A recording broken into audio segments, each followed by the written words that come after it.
Hey folks, OG Geo here. You can call me Geo, and I am here tonight with my new friend and first time co-caster, not just first time co-casting with me, but first time ever co-caster.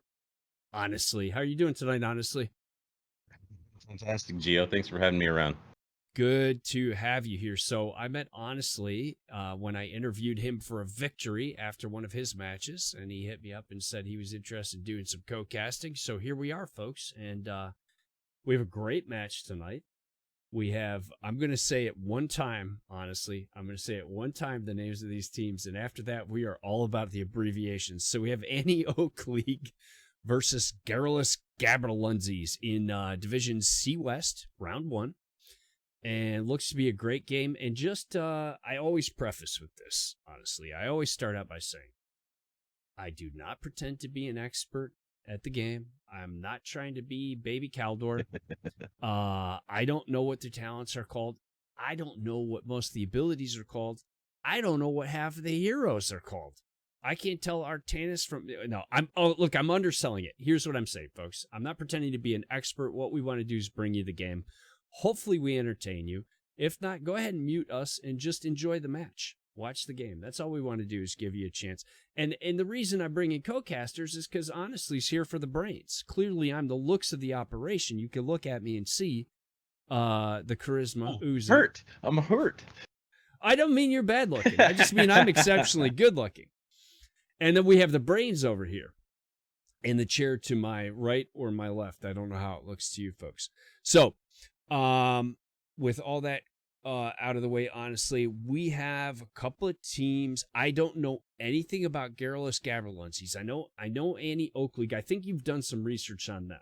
So I'll start out with Annie Oak League and say that last season they were bottom-ish of C West.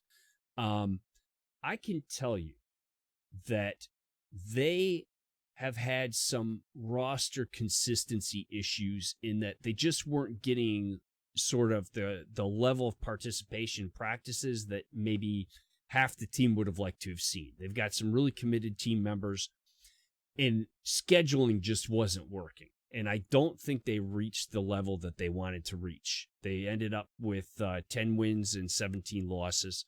And they've got a new roster now.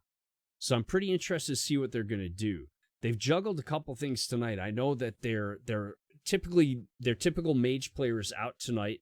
They do have another regular roster member, Stixa, who's going to do their mage work. But they have a new offlaner named Yatre. And so that's good for them, is they have a steady fill now at offlane. That's a big deal, honestly, because if you don't have a steady roster, it's really hard to reach your potential, right? For sure. Having a steady roster and a team that you can play with consistently always makes a big difference. We even sub in and out on our team, and I can't tell you, every time we mention this to any other competitive teams, they say, "Oh, you need a steady 5, or you're not gonna." It's Right? just like Yeah. the nightmare to everybody. So why don't you tell me? I've got some more details on Annie Oak League, but take a minute and tell me about Garrulous Gaberlunzies. What do you know about them? So looking them up, they appear to be kind of a mishmash of a couple of teams from D West last season. Okay. So So they it's moved up. yeah, it's a couple of members from the old Storm team, and then the old captain for the Choo Choo Boys, and then Okay. All and right. then their new captain. I didn't see any previous history with, but yeah, Palabrus, Valera, and Ron are all from the old Storm roster, and then Sugar Bear came over from Choo Choo Boys. Okay. So maybe they took sort of some of their higher level players from each of those rosters, so that places them up into C West. And Palabrus was the uh, seemed like their flex player, their fill-in tank, I guess you could say. He subbed for Cyan a couple of times towards the end of the season and played really well. So I think they probably built some chemistry together. I'm really interested to see how things match up going into tonight with a somewhat more established team in Annie Oak League. Should be a really fun one to watch. Yeah, so with them being sort of a mashup of two other teams, were you able to find out something? Do you know anything about their favorite heroes, their favorite maps? Are you able to determine that from the 5-stack or not really? It's really hard to find map stats Yeah. because they haven't played in any leagues together. But Palaveris, they've all got pretty deep tank pools. Okay. Okay. Ron seems to at one point have been a Stukov main, and he plays a really really good Stukov. All right. Valera's Love Stukov. I'm terrible. I don't understand anything on how Stukov works. Oh, I can't play him. I just know I like it when he's on our team. It gave me the green goo and I heal right up. I love it. And a good Stukov can really shut some things down. Oh my gosh. Yeah. Valera is a pretty versatile mage player. He can play, all your standard mages plus some other things. Sugar Bear, again, pretty solid deep pool with the auto attackers. And then Palaveris, kind of your standard tank pool with ETC, Joe, and Muradin. At one point did seem to be that maybe he's an Arthas main. Really? When you say at some point, do you mean 2017? it looking up the stats, it showed that there was his most played hero was Arthas. So it's interesting. Let's say this: the fun thing about playing it I'll say our level. If you don't mind, I'm going to include you. I'm right there with you, in brother. my neighborhood. Okay, you can, if you play a hero well, if you really play it a lot and play it well, there's almost nothing that can't work. We should be glad to be at our level. Oh, for sure. I mean, you can one trick up into masters, so it's possible. If you play one hero really well, you can do a really good job. And they're telling me they're in the pregame channel, so it's an interesting thing that NGS does. Honestly, they have voice channels for pregame. So if I go to the voice channel to hear what they're doing, then I leave you. So I've asked the captain for AOL. I've asked Gola to just sort of give me the info as it comes through. It's a strange thing. I'm going to chat with the NGS folks and suggest maybe they have some chat channels for this. I also would rather have I'd rather have a chat record of the map bans. Anyway, sorry guys, that's just sort of how the sausage gets made. Thank you, Ron Pearl Guy. Appreciate it very much. Hey, Roby, how are you? So they are flipping the coin right now, which is interesting because I didn't see anybody call it.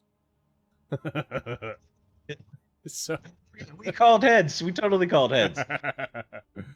And not only that, but nothing seems to be happening on the flip. So it's just, I wish you guys could see this, honestly. They said flip, and we see Monka Pepe. I don't know. I'm old. I don't get the whole Pepe the Frog thing. And then we have Kermit drinking tea. I literally have no idea what's going on, but it doesn't appear that the flip is working at all. I can flip a coin here on stream. And then we just pick it from there and just go. I just want you to say a side. Just say it. Heads. It's heads. So the coin toss is happening. I have now officially forgotten what in the hell we were talking about. Tell me about maps. What do you know about AOL's maps? So AOL, they really seem to like Alterac Pass and Infernal Shrines.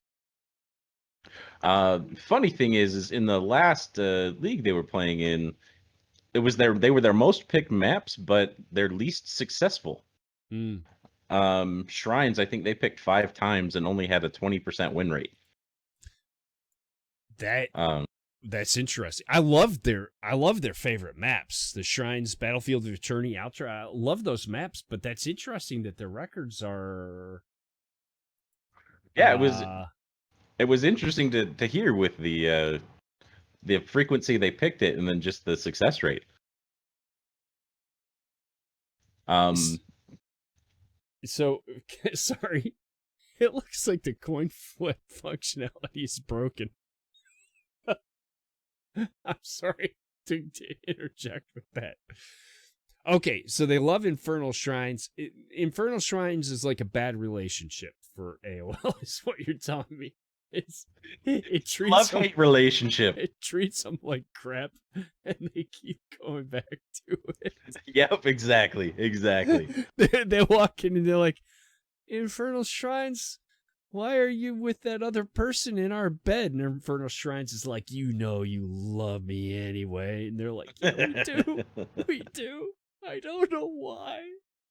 I don't have any experience with that, honestly, so I've heard about that kind of thing. Yeah. Oh, okay. It never happened to me. So, Alterac. I like Alterac. I feel like Alterac has a very different mechanic than a lot of other maps because the size of the map and the amount of time to secure objectives. So it's a bit like Volskaya on the time to secure, but then it's got such huge size for that map. So you can choose to just macro it, you know? You can, but it's hard because it doesn't have the camps that some of the other maps have. You've only got the one main camp that pushes down the mid lane. It's true. And then you've got boss top and bottom, but those are much harder to secure. But you get a Sam.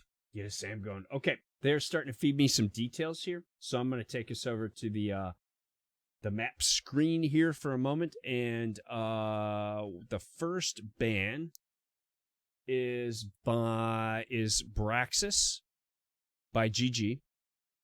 Then Dragonshire is banned by AOL. Alterac, there we go. Alterac is banned by GG.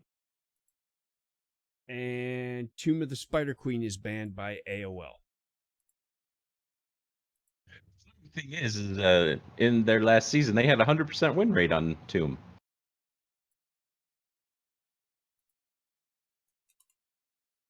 Who did? AOL. AOL? Interesting. Maybe. I don't know, man. I don't know. Maybe the new player's freaking them out. So, I noticed that AOL, like, their favorites included Ana, Rexar, and ETC. Rexar, though, remember I told you they switched offlaner. Rexar was a real fave of their previous offlaner. I think we're going to see some different stuff with Yatre. Yatre. Do not call him Yater. Yatre. Well, I will let you say his name. Because I will murder it, I'm sure. Listen, I caught so much flack for a team called Los Popochas. Because literally people said I would pronounce it different every single time I said it. Popochas, Popochas, Popochas, Popochas. I don't know. I said it differently every time. I still don't know how to pronounce it. And someone would tell me it. Someone who speaks Spanish would say it. I would repeat it, and they would say, no, not it. Not it. So, here's a time where I remind you that unless we're in a match or in the draft, always be prepared to be on camera. We had an incident one time with the co-caster. It wasn't picking his nose. But just know this. Always be prepared to be on camera. As long as my little blue light is on, I am assuming that I am on camera. That's what I said. We had a Zoom call. We had a Zoom call for my son's school the other day. And I had the camera off and I had the mic off and it was going along. And I'm not going to say what we were doing. I'm just going to say that my wife and I ended up goofing around and doing some stuff that I wouldn't do on a webcam in front of her school. And I forgot. And then I had this very panicked moment of like, wait a minute. Is that for real off? Because I don't have a privacy camera. No. There was a moment there where I thought, oh boy, we're going to get an email. So they're done with all that. So I assume they've picked a map, but still waiting. Never mind. I think I can get us in. You can join on me. We have a lobby, folks. We have a lobby.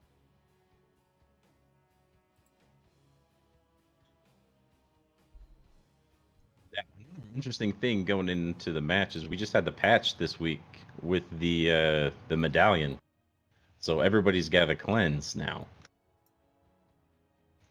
Be interesting to see how those things get played around. Good point. Good point. I can tell you that I already got told about our first match, about the times when I didn't use my medallion by some viewers. Apparently, if you're eating a black hole from like the launch point to the finish point, you're supposed to go ahead and use that medallion, folks. So I've heard. So if you can, yeah, you're in. So they just need to move Geo and Honestly casters. And now we change everything because they swapped the teams. But it doesn't tweak me at all. Doesn't tweak me at all. I know whenever we play and are casted, we always end up on the wrong sides. Tweaks your caster. It tweaks the caster.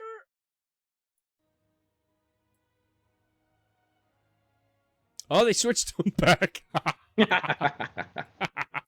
That's amazing. All right, still getting the lobby set up, folks. There was a delay from one of the team members on GG, and AOL held a little beyond the required time because they wanted to make sure they had a match.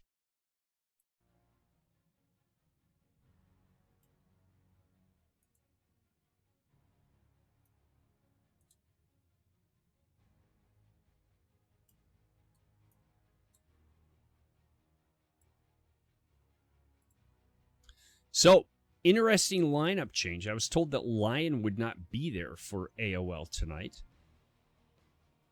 but he is. So, I thought they were going to have Styx up, but they have Lion. So, Lion and Jubileus, I've seen heal both of them.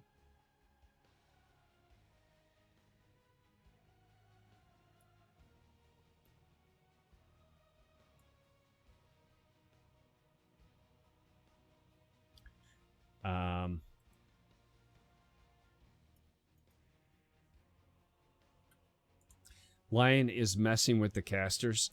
They switched sides. I swapped. They switched sides. I swapped back, and then Lion decided to say we're not on the right side, which is true because they were moved to the left side, and it completely threw off the other team. And meanwhile, I'm trying to figure out how to swap the teams back. And I think I got it now. So, ready here. Win rates.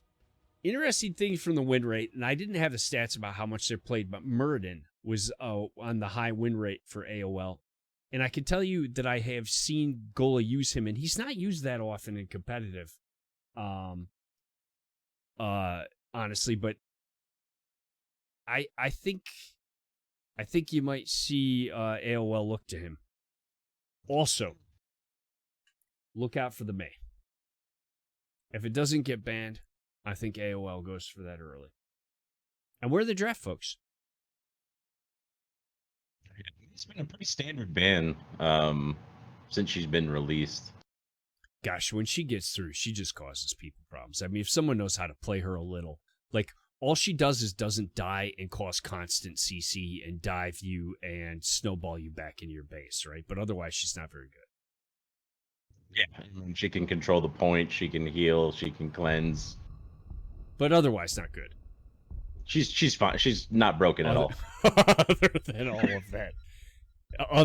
of that. I mean, we've just started bringing her into matches, and I think we're late. So I'm not surprised to see the ETC ban. I think we saw 3 different players, I believe you said, from GG that like to run ETC, so just get him off the board. And funny thing is Palabras isn't in the lineup, who I would assume would be their normal tank. So I think that would probably put it to Grace, who I've seen a couple of tank games on recently, so I'm not sure where they'll go with this. Are they subbing? I'm looking at the Owl. I'm noticing they have a bunch of GG players and then Thelma the Owl. Nope, Thelma the Owl is a rostered member. Okay. All right. But yeah, Palabrus. So they had a member that was running tight, trying to get to trying to get to the match, and I wonder if they've just swapped, and that's Palabrus. I'm not sure. Okay, so we saw Abathur ban on Volskaya. I'm a little surprised by that ban. Yeah, me too. It's not necessarily one of his stronger maps. Kind of feels small to me for Abathur. The KT ban, nothing wrong with that when you got these points that you want to fight over, right, an area, and he just keeps dropping a living bomb, and you get a little crowded and miss a living bomb going off, right? It's really easy to spread on these point control maps. And it's interesting, May came through, so she didn't get banned. She did not. Imperious instead. And I don't know if Yatre runs a lot of Imperious. I'm honestly not sure.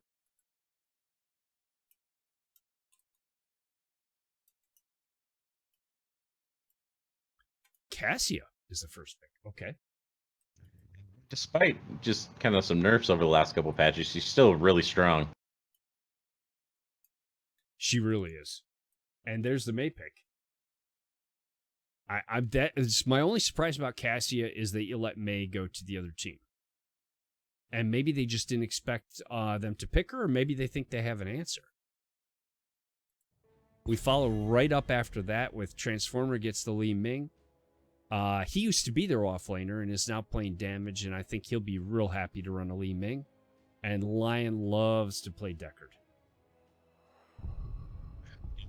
The Deckard's nice because you can just set up all those potions on point, and then you don't have to go back or do anything like that. Get some nice sustain for your team. Absolutely, on a sustained fight over these. I mean, this is is there a longer objective than this one? Maybe. I don't know. I mean, Alterac can go, but go ahead. Yeah, I was gonna say Alterac can go just about as long, just depending on how back and forth you go. Yeah, exactly. I would say of course, any objective comes down to how long you fight over it, right? But the actual just channel time of this objective is a really long time. By the way, we don't see Alterac that often, do we? Oh, he's pretty new. He just got some buffs, so I'm interested to see what happens. I mean, there was a time where if somebody could play Alterac, you banned him. I mean, he just was devastating. There's Tassadar. I mean, there's major damage lined up here for GG. I mean, and that's really dangerous for Li Ming. If she gets caught with one of the Q abilities and gets silenced, then she can't get out. Okay, I'm thinking about Tassadar's got whatever his Q is, right, that shoots in an impossibly long straight line out. Meanwhile, you've got Deckard's lightning. I don't know, or I'm sorry, Alarac's lightning, whatever his chain lightning is. Yep. That stacks if you can get a couple of heroes with that, right? So you get the maze set up and just slow people down, and these guys are just chunking away. You could lose 2 people in like a one shot. AOL knows this and goes with Yrel and Johanna, right? So now they got the beef in the front line. Now we know Tassadar is basically a turret, right? So we dive right through and go after the Tassadar and we harass him. And the Brightwing pick is also another interesting one we don't see a whole lot. Not a lot. Can be nice on this map when you want to quickly get a turret or, and then get back to top lane and help out. I like the Malthael as a counter to the Joe and the Yrel. So Yrel's diving your backline instead of Malthael risking and diving the other team's backline. Just stay there and chunk away at Yrel with that % damage, right? Yeah, I mean, and then you've got May to kind of control, so you can really play around that well. Absolutely. You can either chunk down their frontliners or dive past and then go for it. I was going to say, that's a question. Is May diving through and trying to harass? you know, not, as you said, not as much value maybe as trying to force Deckard off because he can be tossing the potions, right? Right. But if you can get into the Cassia as the main, this is great. I'm pretty excited about this match. This should be a fun one. I'm excited. Let's get into the game. So, folks, here we go. Here we go. On the left side in the blue trunks, we have Annie Oak League with Gola on Johanna, Transformer on Li Ming, Lion on Deckard, Yatre on Yerel, and Jubileus on Cassia. Honestly, tell me, who have we got on the right side? For GG, we've got Grace on Malthael, got Valera on Tassadar, got Thelma the Owl playing May, Sugar Bear playing Alarak, and Ron on the Brightwing. Fantastic. Looking to be a great game. This is round 1, game 1 for both of these teams. The sprays are out. This is serious. The sprays are out already, and now we enter the portion of the game where we all waste mana for no benefit whatsoever. Although, the teams are letting me down and actually attacking minions, unfortunately. They're actually doing useful things with their abilities, honestly, much to my disappointment. Playing sensible. What do you know? What is the red team doing here out of the start? Look at where Thelma is. Look where May's heading. Are they already going to try and get the gank they're here? Already looking for Urel, and that's not an easy gank. Does she have the deal? No, she goes. That's it. Honestly, what the heck? Hey, that's a good way to start. And that was a good combo. The Alarak knocked the Urel into the May stun. I mean, that's she is not an easy person to gank, even at level 1. And Alarak, he's hungry for more. The engaged aid. He's looking for those sarcasm stacks. And AOL is not giving up their own turret that easily. Comes fighting back, and that Alarak is going to have to sacrifice some of his sarcasm stacks right out of the gate. No, I mean, already we got a lot of action here. We got 2 kills at 1:41. The top laner heads up and says, "What the heck? Now there's 2 people here. Don't you know this is the off lane?" And they say, "Buddy, this is top. We're doing a 4-man rotation if we can ever get doing what we want to do." So the red team is off getting their turret. AOL's got theirs. The teams really want those as soon as possible, right? Honestly, because if you get it quickly enough, there's an opportunity to get a second turret for the first objective. That might be a little tight for GG at this point, right? They come up right at a minute, and the cooldown on them is fairly low. So you can typically, if you get it right at a minute, you can have 2 turrets going into the first objective. Yeah. Both teams already going for siege camps, and they're going to get them right around the same time, and there's the first objective up. So yeah, 1:34 on one turret and 2 minutes on the other. So we'll watch that. We watched the game the other day where the teams in the entire game never once took the support camp. I was crying by the end. The support camp pretty valuable as well. The extra heal for the point is super valuable. It's pretty nice. And it was a close game, went over 20 minutes. So we're starting to set up here. This is a long objective, so AOL takes it first. They're getting set up on the point, which is good for them. They have a beefy front line, so nothing wrong with getting set up and getting entrenched in that point and forcing the other team to fight into you. That's a solid play. They're going to keep soaking that mid lane. Urel was looking for a little top soak maybe, but she's kind of cut off by the May here. And Tassadar's up there as well, so AOL will just hold this point. However, honestly, GG has 7 now. So they did get a lead in the soak by leaving Malthael up there, and now they've taken the point. Yeah, they took the camp late too, so if AOL didn't go up to respond, the camp would have got a lot of value on that top fort. Good point. And Urel has cleared the camp now.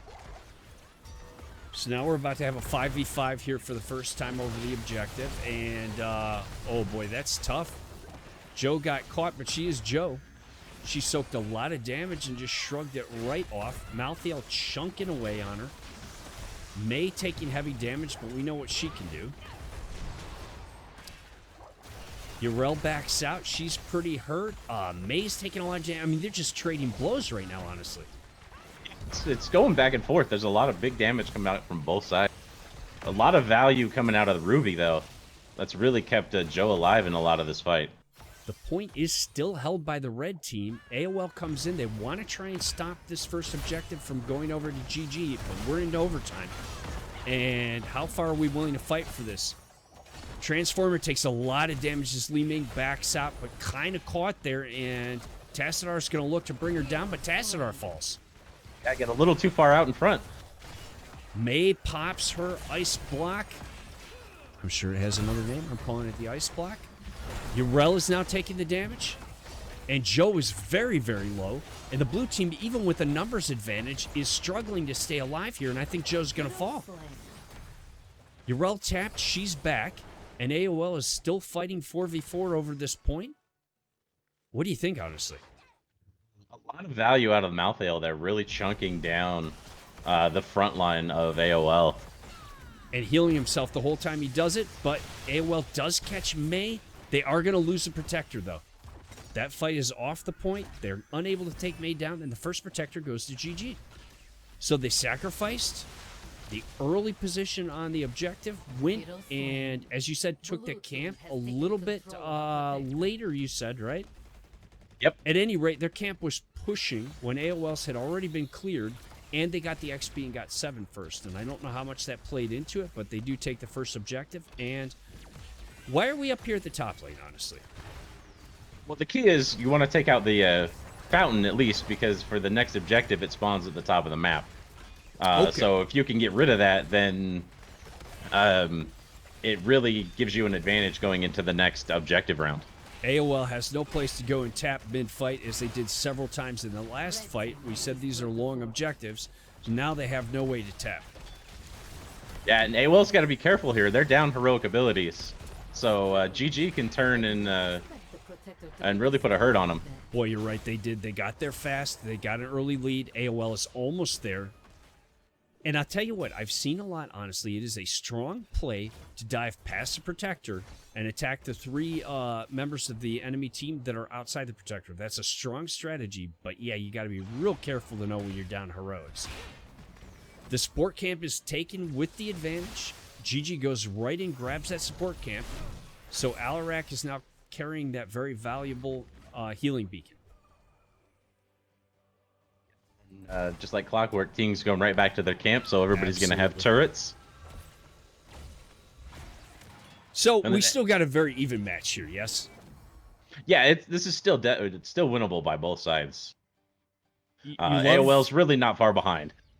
You love that you got a fort with that first Protector. That does not often happen. That is a good first Protector if you take a full fort. I've seen plenty of times where you get a wall and barely that fountain, honestly. Well, and AOL now has nowhere to retreat to on top lane, so if they start to get low and get pushed back, they don't have a fort to retreat to. Huge advantage. And speaking of which, we see a heavy engage 4v2 here. Yrel pops her ult, the Ardent Defender. Believe it. Can you believe that? Can I get extra so proud right now? Pops the Ardent Defender. Absorbs the damage, so her ultimate is down for the next 100 seconds. I think that'll take us into the next objective. It's going to be close, but that's a huge cooldown. We just lost 2 more ults while I was looking at her. We have a big engage here. They rotated right down to GG into the mid. Johanna had to pop her ult. Li Ming popped her ult. So they've stayed alive, but they've now burned 4 ults, AOL has. And no heroic abilities used for GG. All of theirs are up. By the way, Malthael did go Tormented Souls. So he's going full-on aggression. He'll look to use that, correct me if I'm wrong, but he'll use that to engage deep into the enemy, try and get near as many of them as possible, pop that to apply his marks, and just hit that Q like crazy. Is that right? It's going to give him a ton of AoE damage and hopefully just burn the team down really quick. As opposed to the pick play with the last rites. He's right, and it's And it's interesting to see over last rites because of the percent damage with the super heavy front line of AOL. I view Tormented Souls as the pick of a very confident Malthael, someone who feels that they have excellent micro. Joanna in a little trouble here, but she should walk out. But to me, that's a sign of someone who is infinitely... Oh, that's going to be a dead leaving. She's not getting out of that. That was a great snowball. With the objective up, that's a fair use of a kill to secure that single kill, don't you think? The advantage you can get going in. You don't always want to burn a heroic for a kill, right? But if it's during an objective, that's a great use of it. Honestly, if you can burn a heroic and secure a kill and go 4v5 anywhere, it's worth it, I would say, 90% of the time. Okay. All right. How do you feel about those stacks and the sarcasm for Alarak? Is he coming along pretty well to be at 118? It seems a little lower than where you might want to be. Yeah, the death early hurt him. Okay. Because he got reset back to 100. But doing pretty good. If they can get a couple of kills here, it'll really help him stack up big. The Stay a While comes out. They want that Malthael down, and they get it, but look at the damage from that black hole out of Tassadar. Yrel did have her Ardent Defender back up and popped it there, and that saved her life. The damage trades. Gigi gets the kill on Joe. She goes down, and now Yatre is taking major damage on Yrel. It looks like he's going to fall, but he does leap out. Alarak on the pursuit and does get him. And now we're up to 132 just like that. So they're going to have to really watch Alarak, because as he's starting to get stacked, he's going to be able to almost one-shot Cassia and Li Ming if he can catch him. You know, you could almost feel the comms there. Take out Malthael, right? Don't let Malthael get Tormented Souls on us. Take him out. So they take him out, and their reward is that they have to deal with an Alarak chasing them down. Yeah, it feels bad, man. It doesn't feel great. GG uses the advantage to go and get their siege camp, and meanwhile, AOL falls back and does the same. So I think that's a great play by them. But meanwhile, Protector once again goes to GG. And where are they headed with this one? More than likely, they should go bot. They might take some more value here mid. Okay, so the next objective will be bot. So once again, we head down and we take out that fountain. Yep, but they did a nice little drive-by and then just finished off the fort there in mid. Why not, right? He doesn't walk that quickly, so make use of the time. You're right. And there's the fountain. That didn't take long. And they're likely going to get the fort here, too, so it's going to really be hard for AOL to catch up on this next objective. Yeah, I'd like to see them dive through and go after that Alarak when you got Malthael in the Protector. Yeah, Brightwing's in there, too, so they don't have any heals for the moment. The shield is up. I feel like they could have used Joe's ult on that Alarak and taken him down. Cassia's ult is up. They were all grouped. I don't know. I would have liked to have seen that play there. Let's check out the damage numbers. Go ahead. Sorry. I would say it's a little risky because the Protector does hit hard. True. So everybody was grouped up pretty well. So still a little tough to dive past. Listen, one thing I can tell you is anyone on either of these teams knows more about the game than I do.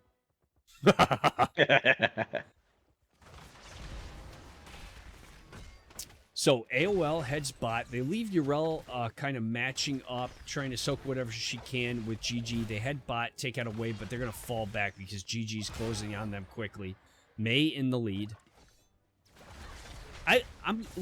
What do you think about Mei this game? I haven't noticed her aside from the snowball on Li Ming. What have you seen? I'm not saying she's done anything wrong.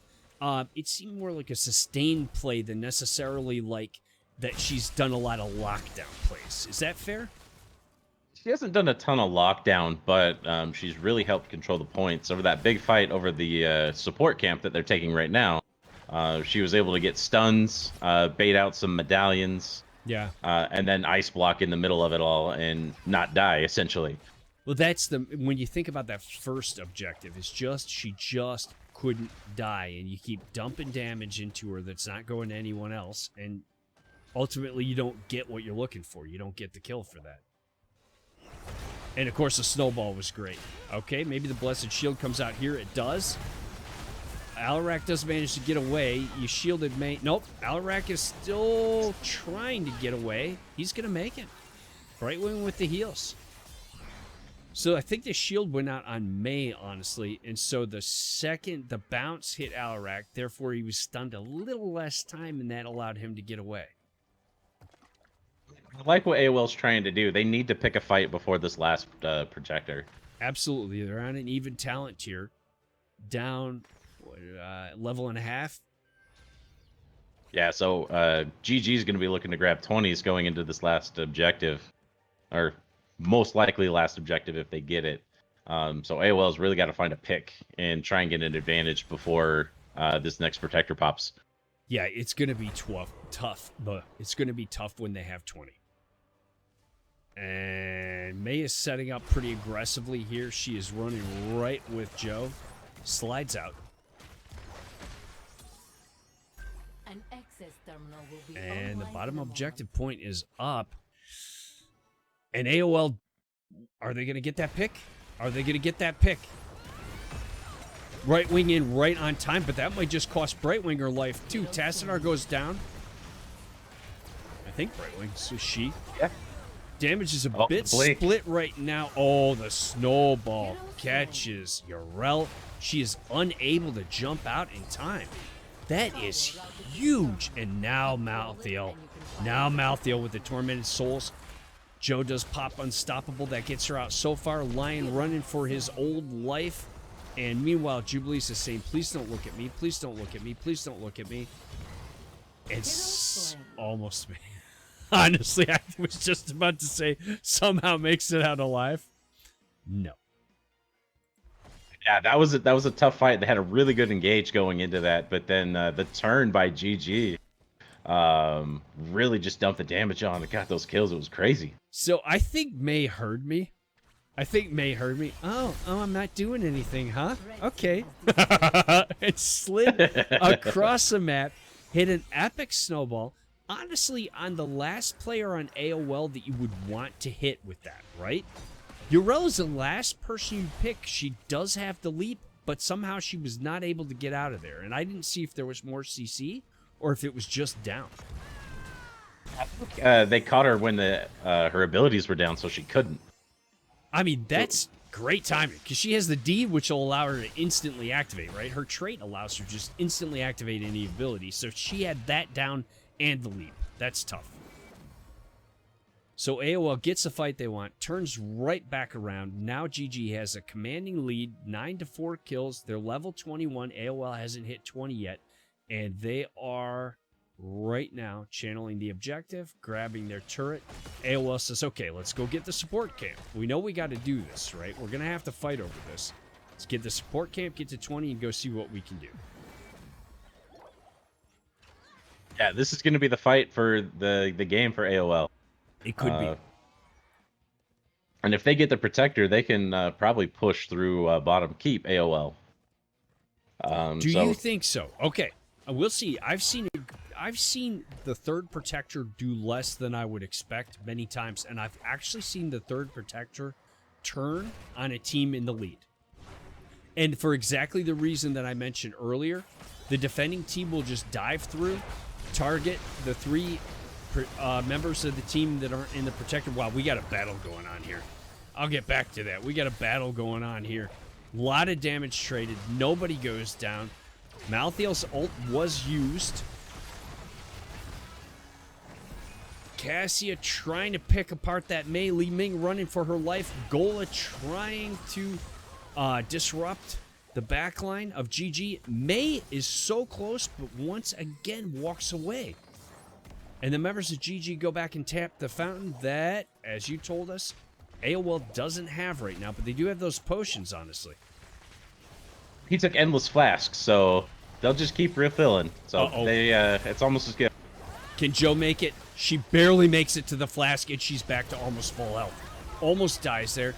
Cassia desperately trying to bring down that Malthael. They might have him here. Brightwing doing work, honestly. Doing work. Urel's in trouble. Sorry, that's Cassia. Cassia falls. Urel is so close to dying. And Malthael, did he, in this same fight, he just used his objective, his heroic the second time, didn't he? He started out the fight and then he re-engaged with it just now. That is how long that fight went on, folks.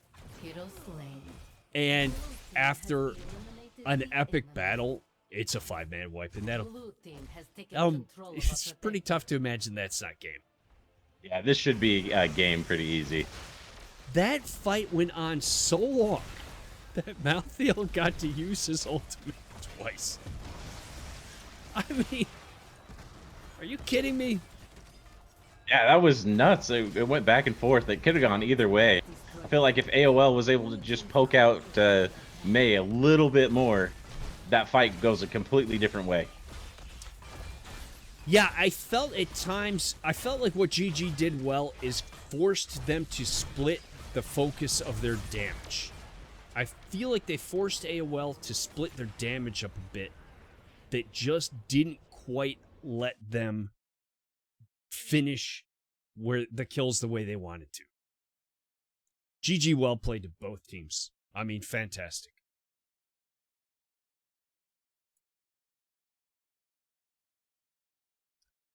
So Volskaya was picked by GG, and that is a win to them. Let's take a look at the stats here. Honestly. Okay, Alarak really did scale up and do well. Cassia, I mean, not far behind with the damage. Healing, relatively even, but I'll tell you, though, the Brightwing, was he not just blinking all over the place? I was really, really impressed with how well Brightwing did, especially with the burst damage that they had with the Li Ming. That was great. I mean, it just seemed like every single time that Mei was about to go down. We talked before the draft about Mei, right? I expected her to be a ban. Did you expect her to be banned? I really did. Yeah. And she didn't get banned. And look, it takes a team. There's a lot of great play. But I don't know. We watched that Mei do a lot of work. And you know what's funny? If you look at her stat line, I would say unremarkable. The impact, they don't have impact stat. Right? I'd be really surprised if she makes it through the next draft, and possibly the Alarak too. Those silences were huge in those big team fights that really, I think, gave GG the overall edge on a lot of that. Yeah, absolutely. Absolutely. I don't know how you let her through again. So we'll see. So now AOL is making the decision if they want to take first pick or map pick for the next game. Down by 1, certainly not out. I mean, okay. They showed me they could come back and win. They could absolutely come back and win the next game. I mean, they were in that game. So they were in it the entire time, all the way up until that last fight. A win in that last team fight really turns the game around. They still had all 3 of their keeps up, and then that really gives them a huge advantage. So that was really close. Absolutely. So what will they do here? We're waiting to see, folks, what comes up next. What else did we see from that? I mean, the Alarak play was definitely on point, right? I mean, it was strong Alarak play. No question. The Malthael play came through. I mean, I think he finished that second fight with getting that Tormented Souls back. Of course, I think the Cassia, did he take the Cassia down? I'm trying to remember. In that last fight, yes. And then popped his ult again and took down 2-3 more players. I mean, interesting. What about from AOL? So what would you like to see them do differently? I didn't see a problem with their draft so much as, like, I'll say, letting the other team have the Mei. I mean, you can only ban 2 people first, right? So, but I didn't think there was anything wrong with their lineup. I didn't see any weaknesses. Did you? No, they had a really strong lineup. Joe, even after the nerf to her traits, really strong. And then Cassia's still a top tier hero. I don't know. I would like to see him be a little more aggressive. They did really well when they aggressed into GG. They were able to get some picks and start to get some advantages. So maybe just amping up the aggression a little bit. I still feel like I would love to go back and look at it again. I felt like they had a chance for that pick that I talked about past Protector bottom. And I don't think that's necessarily what you're talking about, but that definitely would have been an aggressive play. Yeah, anytime you're diving past a big robot to hit other people, it's a little aggressive. If you wait until I think the Protectors, I don't know what it's called, but he dashes and smashes both the fists into a building or a target, right? I think if you let that go down, get on cooldown, then you can take your chance and you can do work. And I've seen it happen a lot. It's happened to us. I'd like to lie and tell you it hasn't, but it's happened to us. I think it's happened to all of us at one point in time. All right, so the next game is set up, folks. We are on Battlefield of Eternity, and it looks like that was picked by AOL. Let's take a quick look at that while the draft gets set up. So, first map goes to GG. Next map picked is, they picked the first map and they won it. The next map is picked by AOL, and that means that GG will have first pick in the draft. This is a best of 3. So everything is on the line here for AOL. GG can close this one out right now if they win this one. I'm avoiding. I again would like some credit that I'm avoiding the easy. If GG does this, it will be GG joke. I have laid off that the entire time. Okay. All right. I want extra credit. Battlefield of Eternity. All right. Honestly, we're in the draft. Tell me what you think we're going to see here first. Is this an insta-May ban? I think so. I think you first ban May here. I would be surprised to see her make it through this draft at all. I think we're going to see ETC banned here by GG. That's my prediction. It's just a solid pick all around, and he's used a fair bit by AOL. I think he's the most banned by AOL, most banned against AOL, and most picked by AOL. So, what more am I going to say? It's a pretty comfortable hero for him, it sounds like. They're taking their time and thinking about it. Yeah, well, and GG's kind of got the advantage here because they can force the ban onto AOL because they'll have first pick this time, so they can get somebody really strong like a Cassia or a Tassadar, or if they let May through. And GG goes with the Imperius ban again. Banned last game, banned this game. I mean, he's just a solid hero. I don't think that that's a target ban. I think it's just something they don't want to play against. Yeah, well, in a 2-lane map like this, Imperius, where he lacks is wave clear, but you don't need a ton of wave clear on a 2-lane map. Yeah. Okay, so AOL takes Li Ming off the board. She's great race, right? So I guess if they decided not to play her, or they're worried she's first picked. Yeah, well, and she can drop bombs too. She can drop orbs from over walls, and it's really hard to engage into her. And does she not, late game, can she not take an upgrade to her laser that allows her to just basically solo laser down the Immortal, or close to it? Yeah, if they leave her alone, she can just sit there and laser for days, and then just burn it down that way. So that Rexar pick is probably a look at the old AOL. I don't know that Yatre Yatre. I don't know that he is playing a lot of Rexar. So it's probably...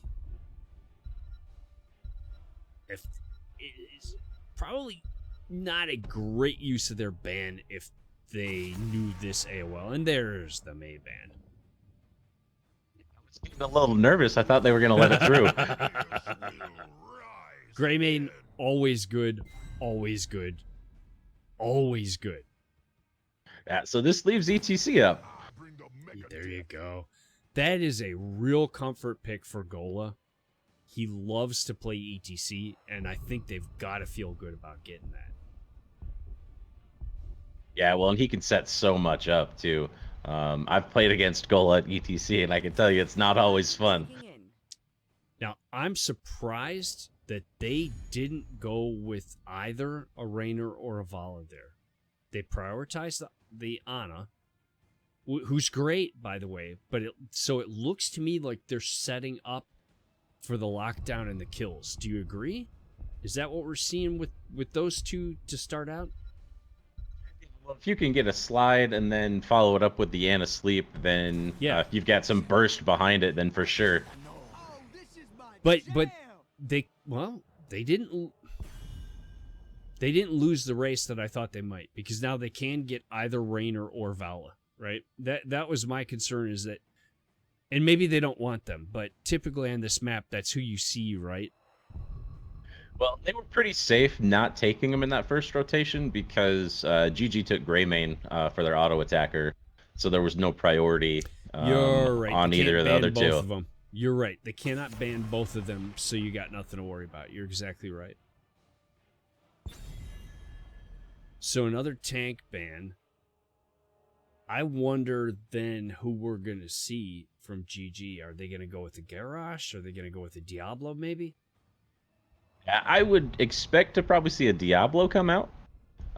There's lots of tight quarters in this, and you can get a lot of value from all the wall bangs. Stunts. Oh, the wall stunts. Gul'dan? So I'll tell you something else I know. Gul'dan is a pick loved by a player for AOL who isn't playing here tonight. So they're like getting good bans that I don't think AOL would have played with this lineup. And by the way, I think I do that a lot. I think I research a team, but then I don't pay attention to the lineup. We've gotten into matches where we've researched and then they don't play, and it just throws all of our bans out the window. Yep. Chromie, I like. Got that good distance. You can just, from a safe distance, bomb away. And we talked about the Raynor, right? You want something for the race, especially when the other side has Greymane. Raynor used to be the best race on this map, correct? Yeah, when Exterminator pre-nerf was OP. He was first pick, first ban on this map, but he's now more in line, but still really strong burn. There's the Diablo, and anybody who knows me knows that I do not like to see Artanis. I do not like him on some toast. I do not like him on the coast. I do not like him on this map. I do think he's full of crap. No. Good players play Artanis well. I think they almost always play other bruisers well. I just have a thing against Artanis. But he's considered great against the Immortal, right? Yeah, he does have a good Immortal burn. So yeah. It's a personal vendetta I have. One thing going into this game, though, with the Lucio as the healer, really advantageous for AOL because if they can get the lockdown blow up, Lucio can't really heal through it. Yeah, you're right. He does not have the burst, right? He's got the speed, he's got the sustain, but exactly if you get like an ETC into an Ana into a Chromie. Yeah, if you can catch a Kael'thas or a Greymane out of position and blow him up, unless Lucio blows, break it down, then there's not much that they can do about it. Well, I think we've got another great looking matchup here. Let's get into the game, sir. And on on the left side in the blue trunks, my friend, representing your Annie Oak League. We have Gola on ETC, Lion on Anna, Yatre on Urel, Jubileus on Rainer, and Transformer on Chromie. Honestly, tell me who we got on the right side. For Garrulous Gaberlunzies, we've got Grace on Artanis, Sugar Bear playing Greymane, Ron on the Lucio, Thelma the Owl on Diablo, and Valera on the Kel'Thas. Game 2. 1-0 in favor at this moment for GG. And they immediately grab Chromie, and she nearly goes down just like that. So GG has a 1-game lead in this best-of-3 series. We are in Game 2. Sit back, folks, relax, and enjoy the show. And Diablo getting hyper-aggressive. Gola with the slide through that locks him down. He takes some damage. That's a good trade so far for AOL. And in the top lane, I think that's going to be kind of a... I think it's kind of a push, honestly. I don't know that we're going to see a bunch happening between these two. No, they're gonna slap each other for the first 2.5 minutes, and then we'll probably see them at the objective. Like, it is very accurate to call them bruisers. They can just trade. Now, we've had Greymane has snuck up top and is already looking to take that camp. Chromie checking the bottom. They notice Greymane's gone, and they look at the bottom camp. So now they know that something's going on up top. And yeah, Yatre sniffs it out and says, you're right. He is taking the camp, so AOL should look to take the camp down here bot. And that's exactly what they do. That'll end up being an even trade. As long as Yatre stays alive top. And so each team goes and get a camp. You know what? It's good awareness. It's easy sometimes to forget. You just say, oh, things are going easier, and you don't realize somebody snuck off. So good awareness by AOL and a good response. That's what you want to do. Yeah, absolutely. That was really impressive. Especially that Greymane went all the way around to be very sneaky, not get caught by any lanes. Absolutely. Yeah, it's just awareness, right? And that was what makes good teams great eventually.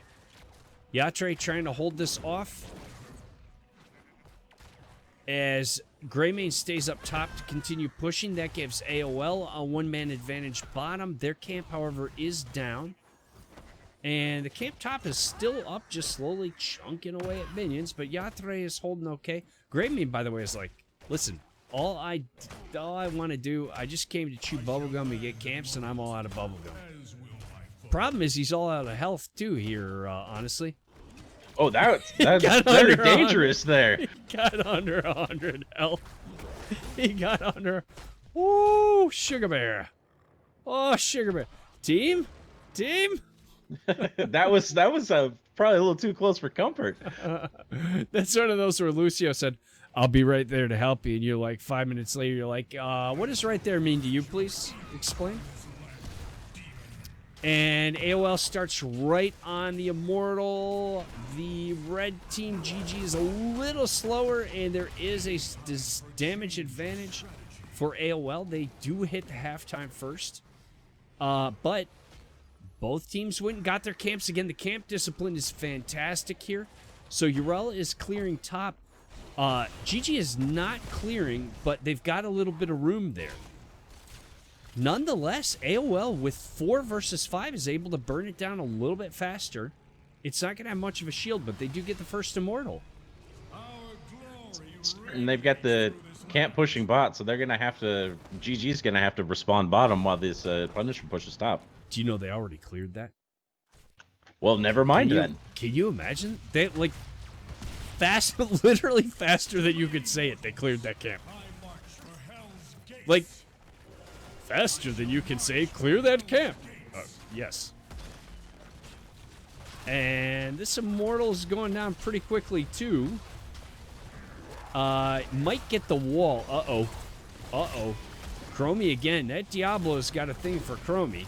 He does take a lot of damage there, though. He took a lot of damage. And Very Chromie still dangerous wants right there. it. Chromie still wants it. She's like, all right, you're going to wallbang me? I got something for you. By the way, Urel's been bottom this whole time. So, not much of an XP advantage. AOL might have caught up a little bit there. They go right to work on the top camp. You know, you mentioned aggression. AOL looks a little more aggressive this map, do they not? I think Gola being on ETC, he can be aggressive, he can get out, and then with the Ana behind him, really setting up a lot of kills. Feet. 6 feet? I think you're right. 6 feet, everybody. Uh-oh. Speaking of aggression, what As I say that, overpowered by Diablo, right? yeah, a little too aggressive there.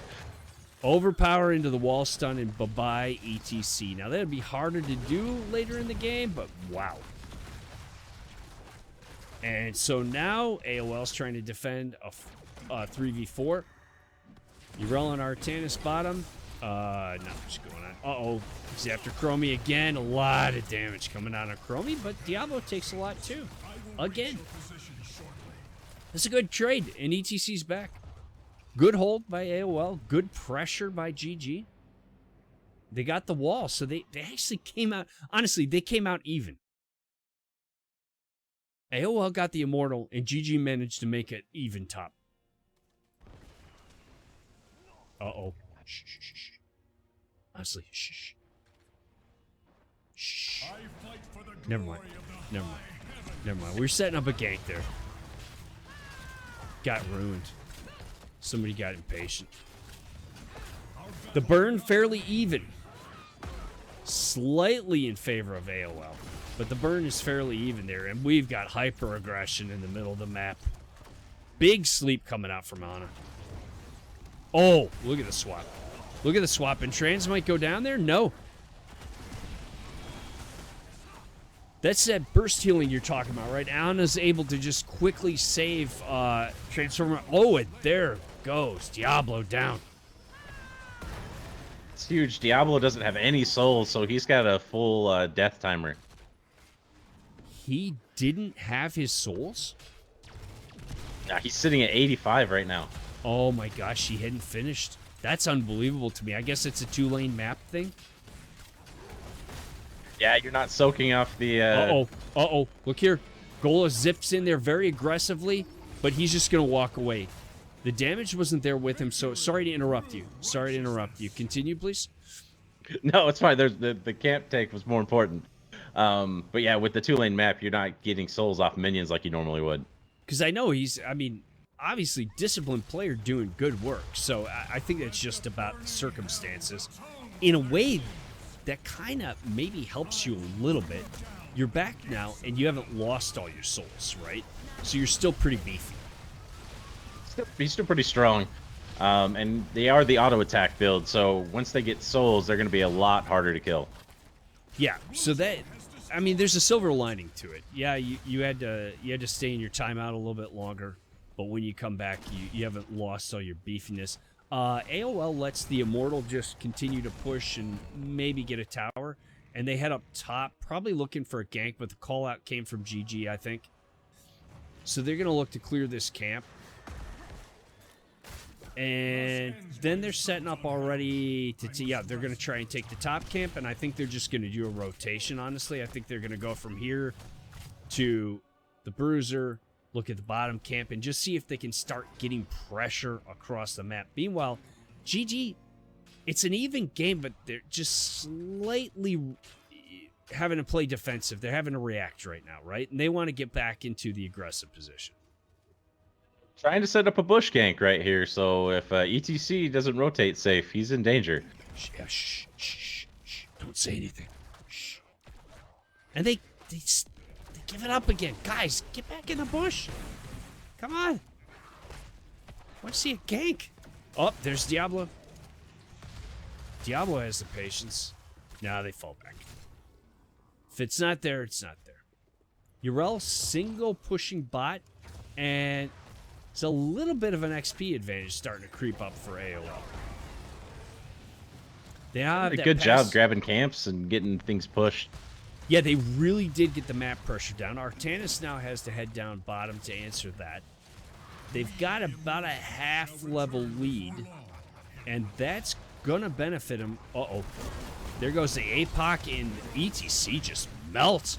Greymane in trouble. Can they get him and get the counter kill? No. Uh-oh. Well, that's not going to do anything. Trans is in a little trouble. Trans is in a lot of trouble. I'm not sure that stasis is going to help. No, that probably made it worse. Yeah, it might have. It might have. I understand the reaction, but I think that just sort of gave them time to say, okay, let's line everything up, everybody. So Urel goes ahead and starts on the bottom of Mortal just to see if she can put some damage down there. Don't worry, Yatre. Nobody saw you get stunned in the circle there. Oh, I do it all the time. Circles are bad in Heroes of the Storm. Circles are bad in Heroes of the Storm. Just avoid circles. But the blue team's already back, and they do get a Mosh off, and Greymane, although the Mosh ends early, Greymane, under a lot of pressure, they fall back and instead switch the damage over to the Diablo, who is getting really beefy now. Does he have his 100? Diablo is stacked now, so he's going to be a monster gosh. to kill. Did you see him? He's just shrugging it off. Shrugging it off, and Gold gets another stun down. Diablo goes to about half this time. But once again, it's like May last game. You just can't finish him. Uh-oh. He might fall here. Yatre chasing. Urel wants it.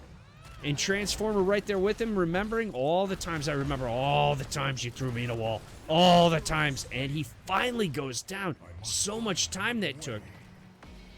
Meanwhile, though, lots of damage done by GG on the Immortal. So, yeah, they lose Diablo, but he's right back. Less beefy, but he's right back with 5 stacks. And now I think AOL has to defend here, right? And they do.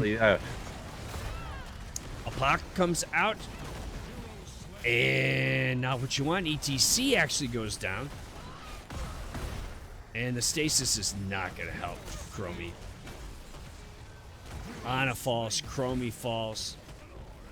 Urel pops the Ardent Defender, and that keeps her alive. Meanwhile, Raynor was trying to do whatever damage she could. Did get it down, so it's about a half shield Immortal. But that's big. GG now gets their first objective. So Artanis, honestly, I think will look to push to just... He's just got to sneeze on that top fort, right? While the Immortals push in the bottom. Artanis is going to get that top fort for sure. The engages by Diablo in that last fight were great. With the APOC setups, really been able to just blow up ETC anytime he gets way too far forward. It was interesting. He does something I haven't seen a lot of. He's initiating with APOC, and then he's following up, and it looks like overpowering ETC into the APOC. Am I seeing that right? It's a harder way to hit APOC. Yeah. But it is a little more effective because you can APOC and then dive and then overpower them back into the APOC, so you get an extra stun. Oh, Ana got out. Oh no, the bomb. Oh, the bomb got her. And Pyro might get Chromie. Stasis comes through finally. Poor Chromie. The stasis does it for her. They're defending as hard as they can. Yeah, I got to tell you, that looks like a very high skill way to use the APOC to me. I'm impressed that normally we're always like, okay, let somebody else do something, and then you trigger the APOC. Throw the Entomb, then you trigger the APOC, right? So that's how I have to do it. So I noticed that. I was fairly impressed with that. And boy, you get 2 forts. So GG gets 2 forts. They waited, took their time. The 3rd Immortal is theirs, and with it they get 2 forts and pull ahead. They now have a half-level lead. They now have 7 kills to 3. They're now taking the camps on the map. And AOL is trying to decide, what do we do to turn this back around? What happened? The kills. The kills happened. The kills. I mean, that's a huge way to catch up with XP. Uh-oh. They're going to be able to walk away from this, right? Yeah, especially when you're down, right? You get the bonus. The camp's not going to do anything, but AOL took it off the map, and I think that's what's really important there.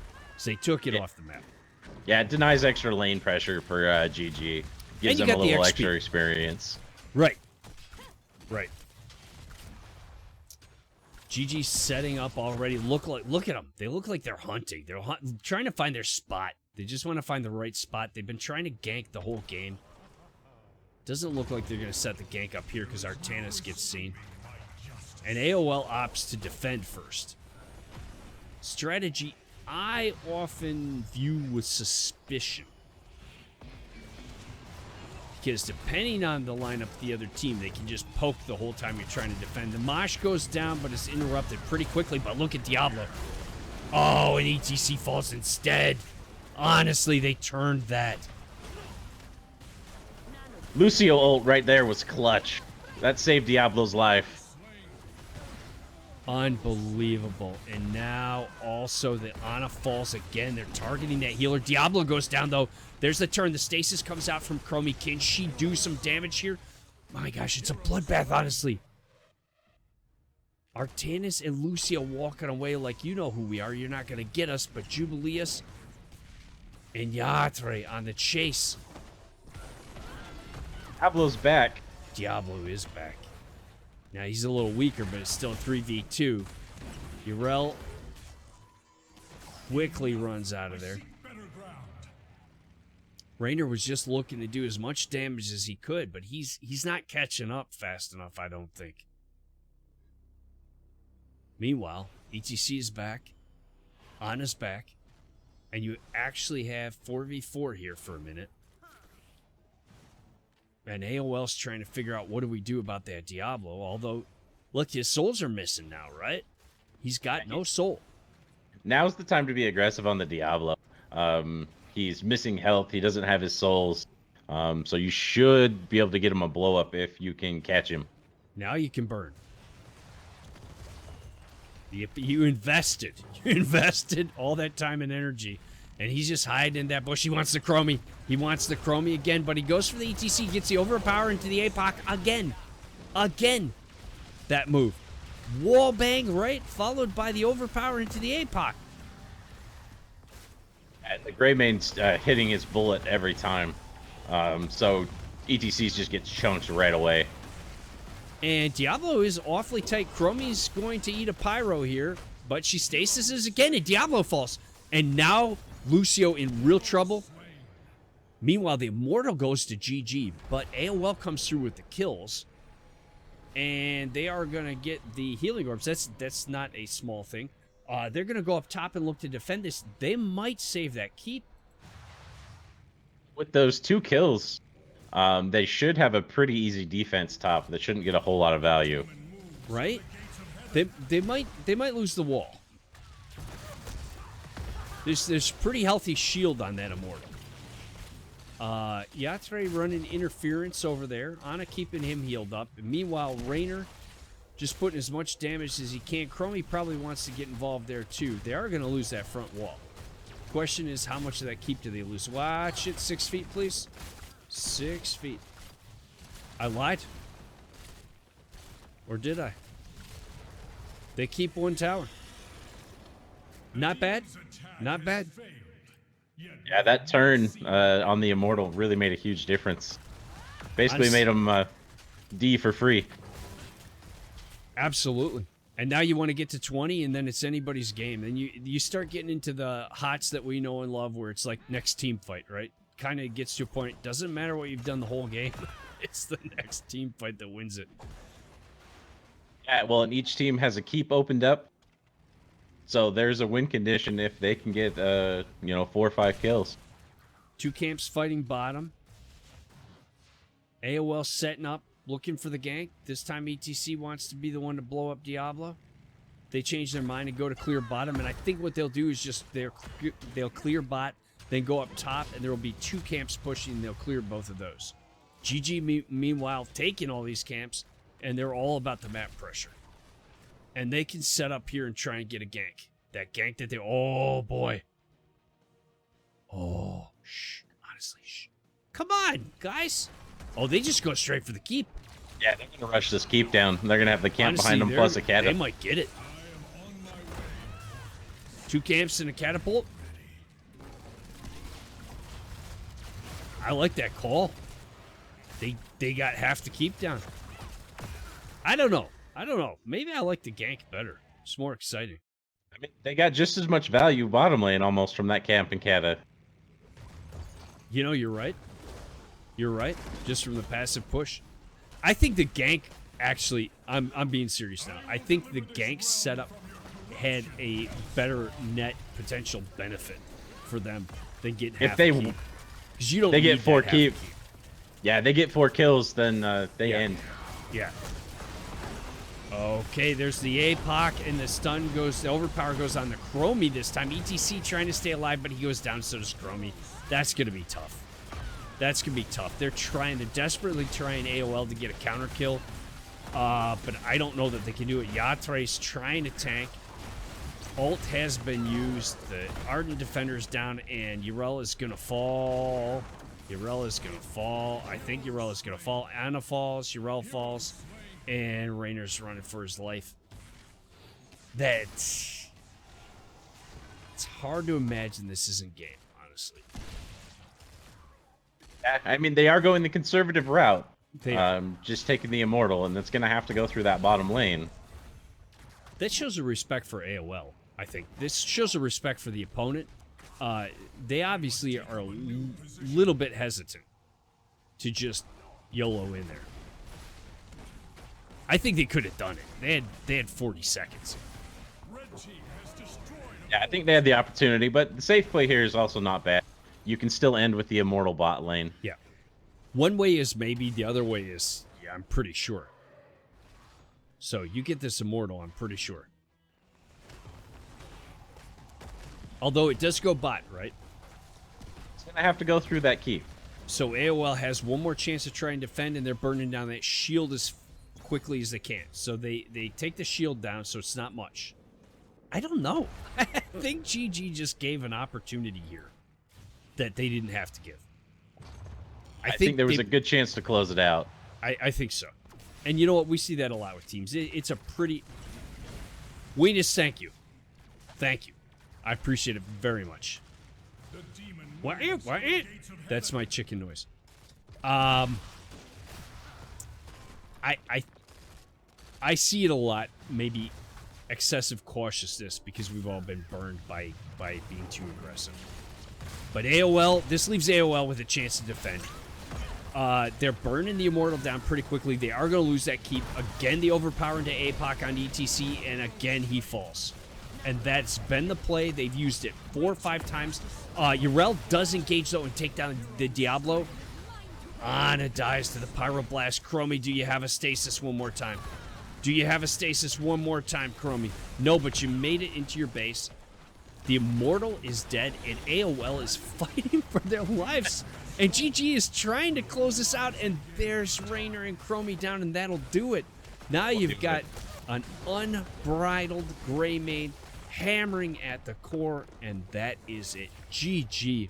Well played to both teams, and congratulations to GG with a 2-0 sweep. Honestly, tell me what you saw there, my friend. That was a really fun game to watch. AOL was, I feel like, pretty handily ahead in the early game, and then once that Diablo got stacked, towards that middle game, it was lights out.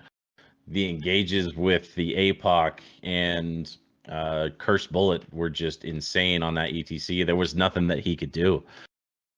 I mean, the Diablo was punishing. I'm like, it hurt me to watch it. Just punishing. Unbelievable. Let's see if we can get anybody from the winning team if they'd like to do a quick interview here. Do you know where the interview channel is on the NGS Discord? Sorry? Yes, I do. Okay. Folks, bear with us here. We're going to see if we can get an interview going. That's when we're really going to see the power of the co-caster with some intelligent questions. And you won't have to listen to me anymore. We just thank you. We're just wrapping that up. Thank you very much for the raid. Thank you very much for the host. I appreciate it very much. We're going to see if we can get an interview.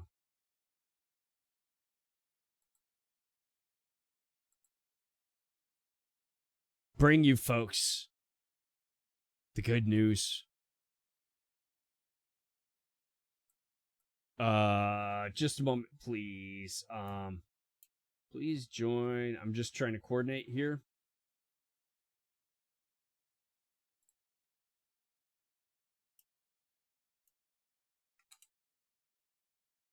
Okay.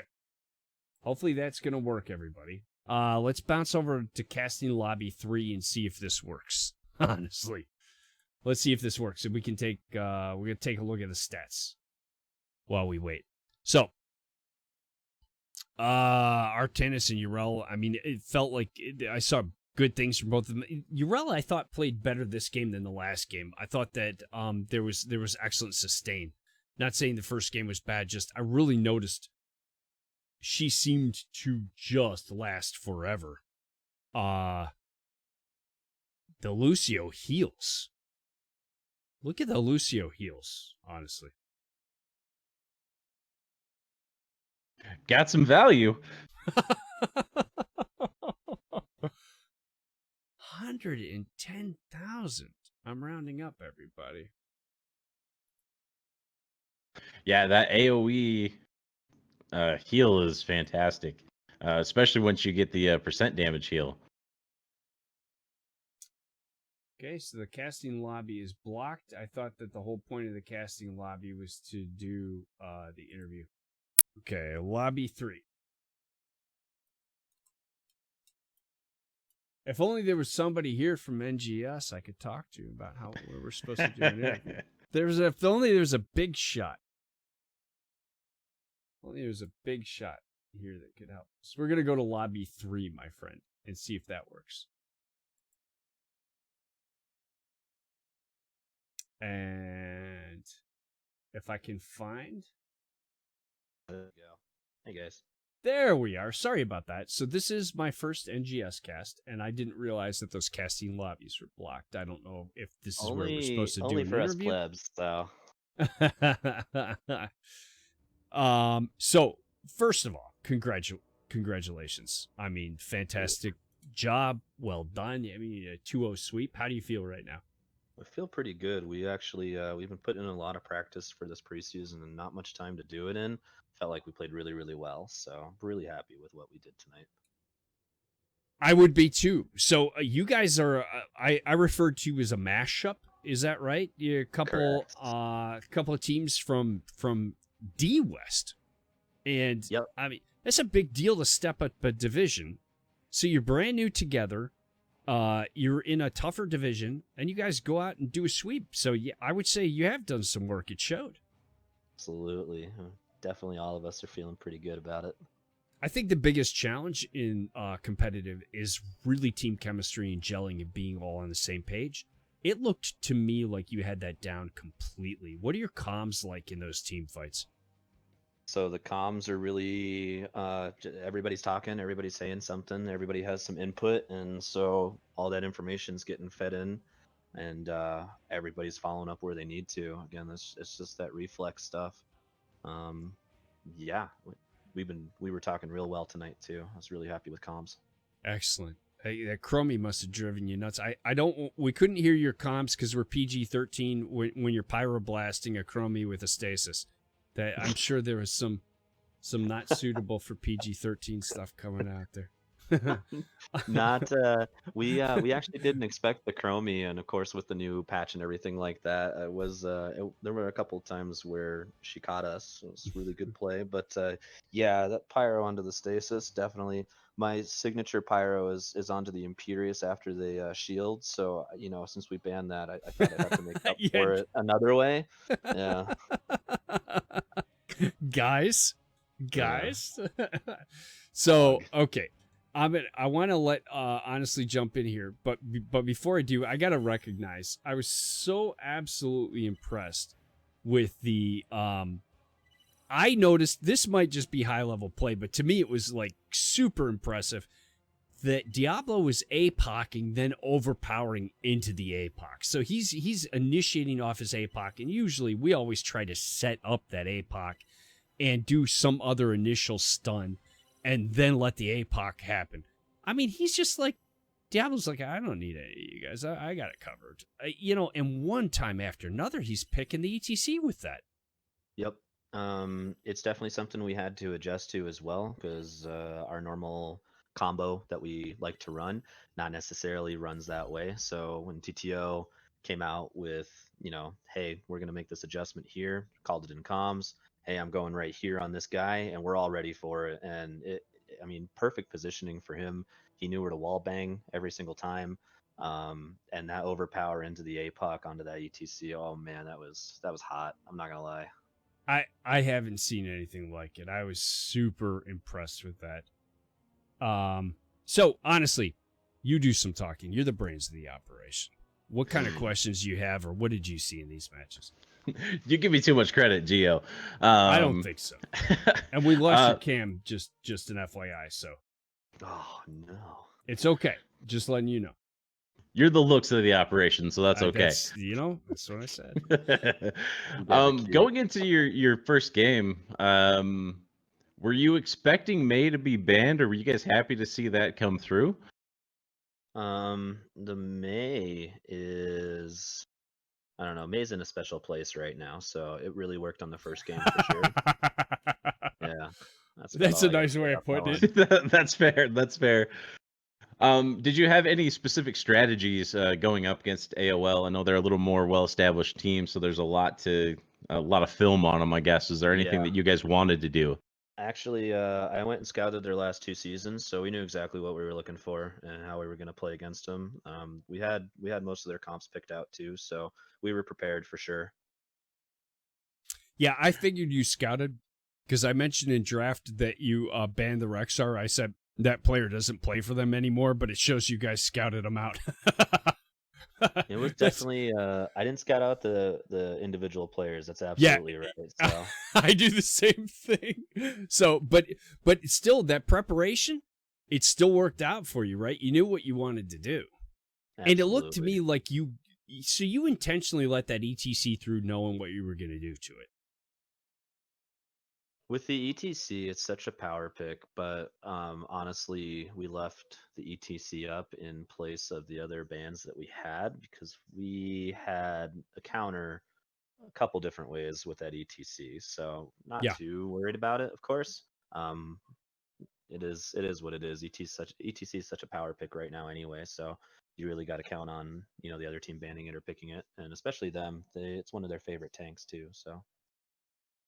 I loved the Malthael play in the first match, and we talked about the fact that he got to use his ultimate. He got to use his heroic twice in that final team fight.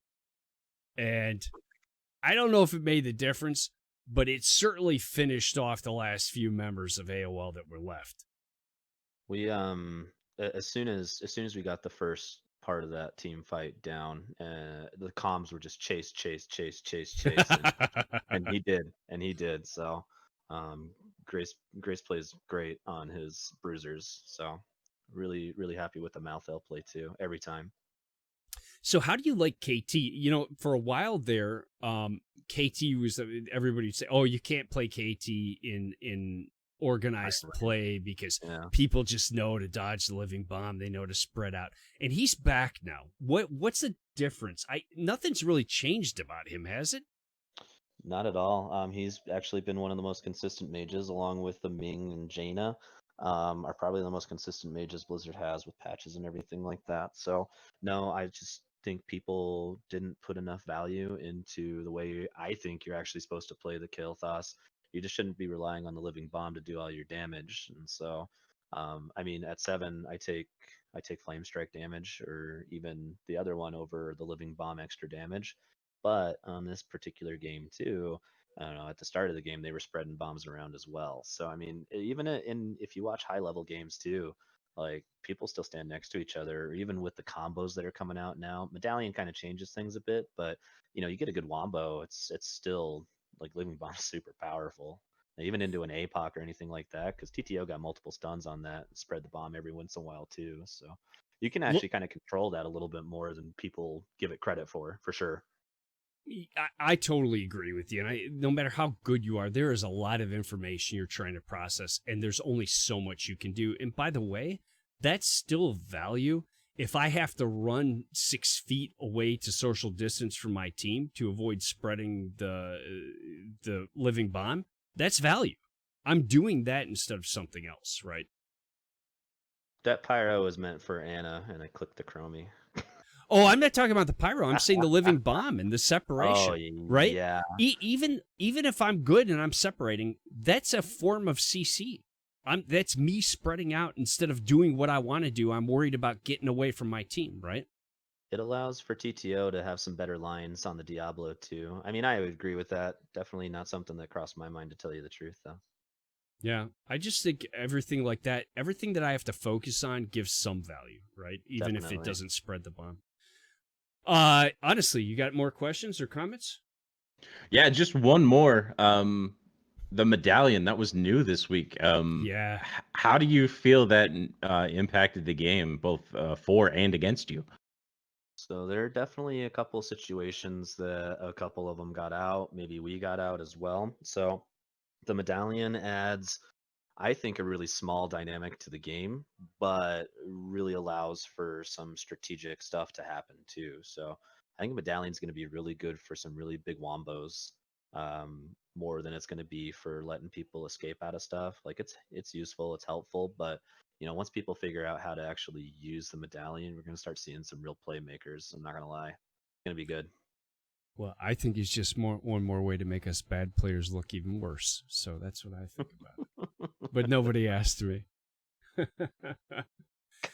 Any shout outs from you, Valera? Yo, shout outs to GG. It was a great game tonight. Cheers to our fans.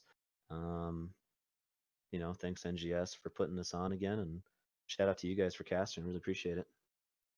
Chat is asking for an MVP, and it's really tough.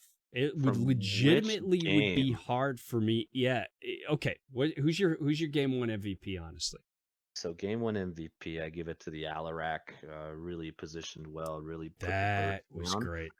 Yeah. Really, really on point Alarak play on game one, game two for sure. Dibbles put everything in place for us. So I mean, between those two, I think if it were stronger play, I'd probably have to give it to the Diablo overall in the series, just because there was a lot going on. So I agree with both of your picks. Honestly, what about you? Yeah, absolutely. That Alarak in that first game got insane value. We talked about it because we haven't seen him, Valera, for so long. For so long, Alarak's just been you just haven't seen him in the meta. And we said, you know what? You get some little CC going down with May, and he starts stacking, and boom, boy, it was just I'm finishing, just punishing.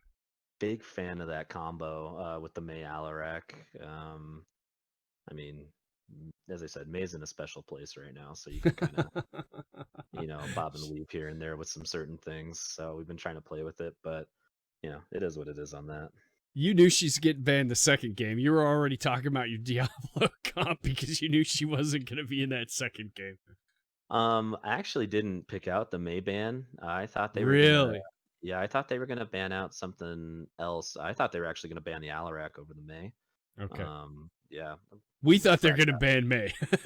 We're just dumb casters, so I that's guess. the first thing we I said. guess I missed TTO's on point play on the Mayon of game one. Jeez, I guess I was trying to frag out too hard. Yeah, he was wrecking it out today for us, clearly. You know, it was funny. About mid-game, I said something, which it was not at all criticism. What I said was something to the effect of that she was sort of having a passively great game, meaning she just didn't die. They dumped so much damage into her, Yeah. and she just didn't die, right? Like a second later, she slides into the enemy and snowballs, I think, Li Ming back to the base, and you guys kill her. I told honestly, I think they heard me. I think she heard me. She wanted to, what do you mean? What do you mean passively good game? Take that. To be honest, like with this team coming together the way that it did, TTO is really, really stepped up into the tank role. I think is one of the most difficult roles to really play well. And he did. Like he's been doing he did epic tonight. As I said, really stepped up to the plate over the last few weeks for us too.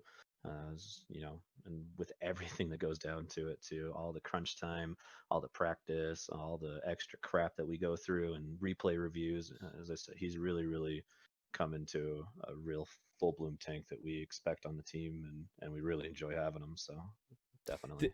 there's no question that the tank is the foundation, right?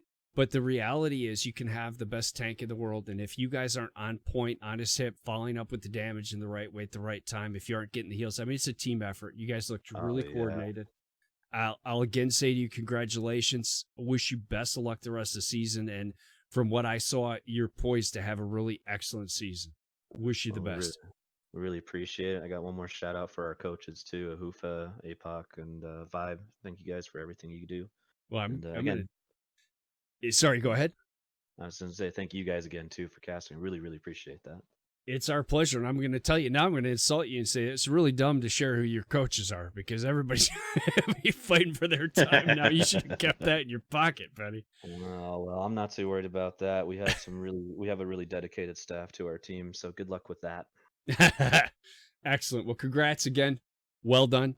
And honestly, thank you. Absolute pleasure to cast with you. We will be doing some more co-casting, folks. I know that I'll just put this out there that honestly had posted he's ready and willing to get out there and co-cast with you folks, and you're doing it wrong if you're not giving him a shout and getting him to help you out.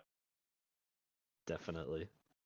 I appreciate that very much, Gio. Thanks for having me along. Valera, fantastic games. I look forward to watching you guys kind of progress through the season.